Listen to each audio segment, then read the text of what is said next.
Hi, my name is Julie Grimm, and I help individuals and also companies get in touch with what their purpose is in life, what their higher mission is, and begin to live that in their everyday existence in a really extremely practical way. And today I'm really excited because I'm branching out a little bit from my normal comfort space and areas of conversation, and I'm going to open up and talk about something deeply personal and also tell you about this really cool experiment that I'm going to be doing until I don't know when it's going to end, until the fruits are born. So, what's going on? I think 3 days ago or 2 days ago now, I had a life purpose reading with my friend Ruthie Odom, who is a healer who splits her time between Georgia and Boston. And life purpose reading is a tool that I also use with clients that helps give very empowered information that's relevant to that person at that time, that's open, that's accessible. And it's usually like this much grander, bigger picture, bigger understanding of who and what we are than we ever dared to dream. So that happened. And in the reading, I had this reading before about a year ago, so it had been quite some time, and many things had shifted and changed for me. And my first reading didn't mention anything about relationships, but over the past year, I've done a lot of work sort of dealing with very ground level issues around scarcity, fear of being safe, more like root chakra issues. And I feel like I'm starting to finally open up into deeper wounds and trauma that have to deal with relationships or more sacral chakra. And so for whatever reason, this reading involved the revelation of a mate contract. So briefly, this is a mate contract. Some people might think of them as soulmates. Some people might think of them as twin flames. There's a lot of opinions and different thoughts about what each of those mean. And I'm not going to go too deeply into all of that because it's really this base idea that you can apply to whatever name you'd like, basically. But this essentially a mate contract, meaning somebody that I have a contract with to spend some time together as in a strong relationship. And obviously I've had relationships before. Maybe some of them have been mate contracts. I would have historically called them soulmates, maybe. That feeling like when you meet them, like it's like, oh, thank you. I've been waiting for you. You know, and whether it's short-lived or longer-lived, really highly transformative relationships. Obviously, I've had other relationships too, or maybe I shouldn't say obviously, but there are other relationships too that might not be as karmic. And I don't know for the mate contract. I'll have to tell you when I find out what's really going on there, and if it's more of a life partner energy or more of like a catalyzing fiery burn that's really trying to help me get to my next level. So, sorry, there's a plane that just flew by. So, so I got this information, and I was really excited and also had a sense of being relieved. Prior to that, I basically haven't dated anybody, let's be real, for about a year, and have become very picky, really starting to not only realize and better understand my standards and what I truly want in a relationship, but then also to not allow anybody who's not at that standard into my life. And but at the same time, especially really recently, feeling this incredible pull to be in a relationship. So when she said that, it was like a recognition of, oh, that's that energy. Like I might even be feeling his energy. She was like, he's close. I wouldn't be surprised if he dropped into your office like in the next week or so. And yeah, I'm really excited about that. But then there's this strange conundrum of like, I know this is going to happen. How do I not let my mind become obsessed with this or fixated on it or looking around at every man that I meet? Like, are you it? Are you it? Are you it? How do I harness this energy? How do I rely on my own magnetism and trust? How do I continue doing the deep self-healing work that's needed for me to manifest this person and not get tripped up in all of those different ego stories that I have been susceptible to in the past? So a little bit more before I continue on to my experiment. Before I get there, like, what is this pull? And I'm talking, I talk to people all the time about their purpose, living their purpose, and obviously each one of us has a unique purpose.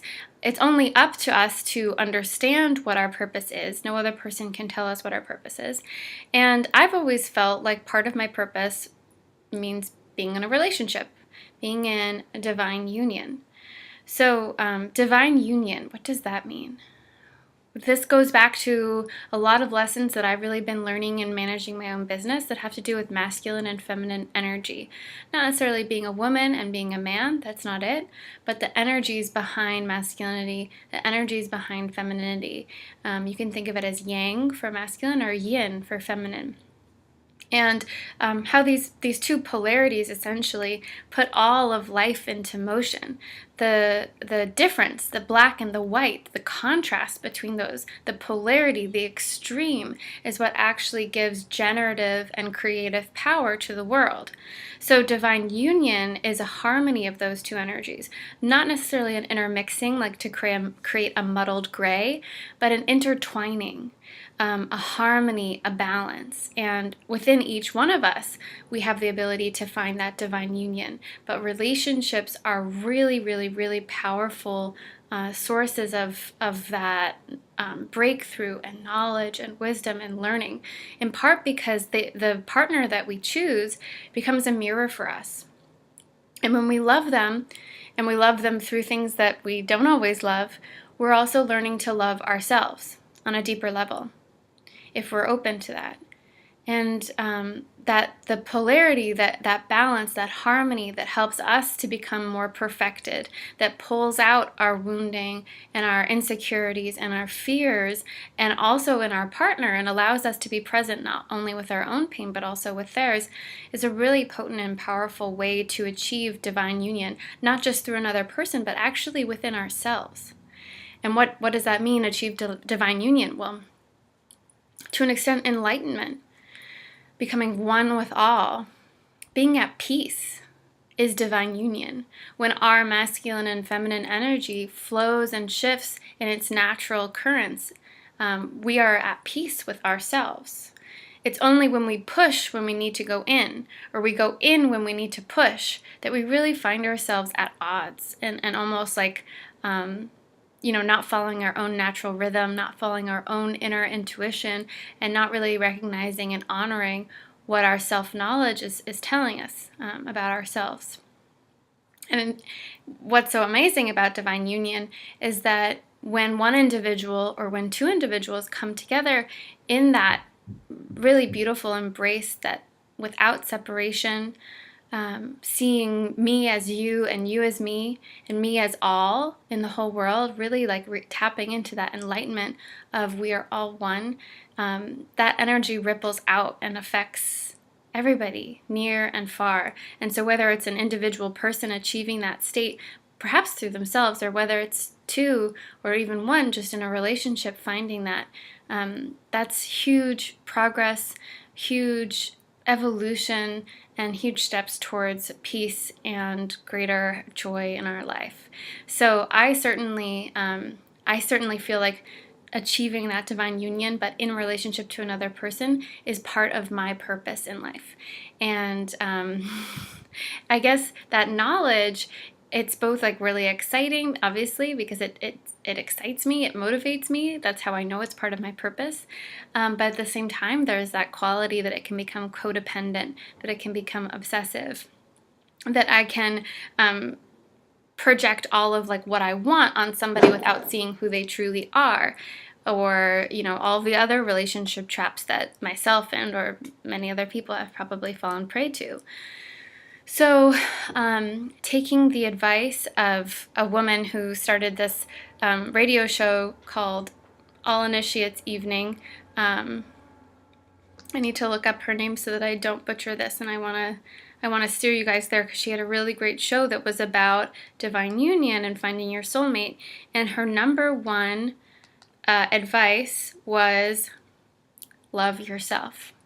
Because if your partner is your mate, then if you want to cultivate that love with your mate, your mirror of who you are, you need to cultivate that love within yourself first for yourself. And I think that that's really kind of the stage that I've been at recently. So hearing this confirmation in my life purpose reading was really, really fabulous and exciting. And that brings me to my experiment. Hold on, I just want to look up the Megan Davenport. She's in Georgia as well. And she has the Initiate's Way show, which is a radio show that I highly recommend to anybody else. But okay, so what's my experiment? I've made you wait long enough. So I want to meet this person, but I don't want to get into my old patterns of obsession. Sorry, another plane. I don't know what's going on over here. But I don't want to get into my old patterns of obsessive thinking, of compulsion, of not being there for myself, of always looking outward and not really focusing my efforts on me. So I'm dedicating this time, it will probably be a video every single day, to capture what I'm doing to further my progress towards divine union, through actions that are like truly going to serve me and not be old negative patterns. So today is day one. And the first action that's calling me is that I really need to get out of any sort of relationships that might not be in integrity with me and who I am. And any of my online dating things that I have right now are not, I would say, not in integrity with who I am. And I really just don't think that that's like how it's going to happen. I mean, maybe, but we can meet on the street, you know, like it doesn't have to be on Bumble or Tinder. So I have my phone and there's all these people. I have to let go of all of them. What if they responded? What if they're the one? No, they're not. They're just not. If they were, already would have happened. Bye, baby. Bye. So I'm going to my settings and I'm deleting my account. Woo! Other. I'm not in a relationship. Not dissatisfied. It's just over. Just over Bumble. Okay, and I have also a Tinder account, so that baby's going.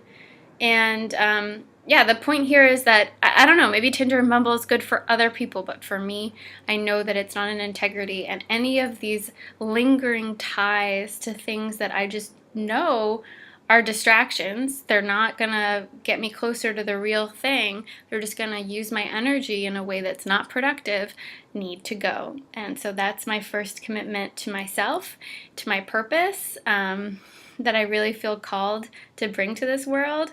And I'm getting rid of my Tinder now.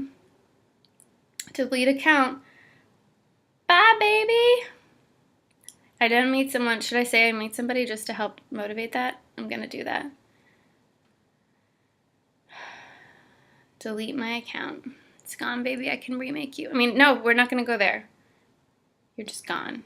Okay, cool. So that's all good. It's out. No longer part of my life.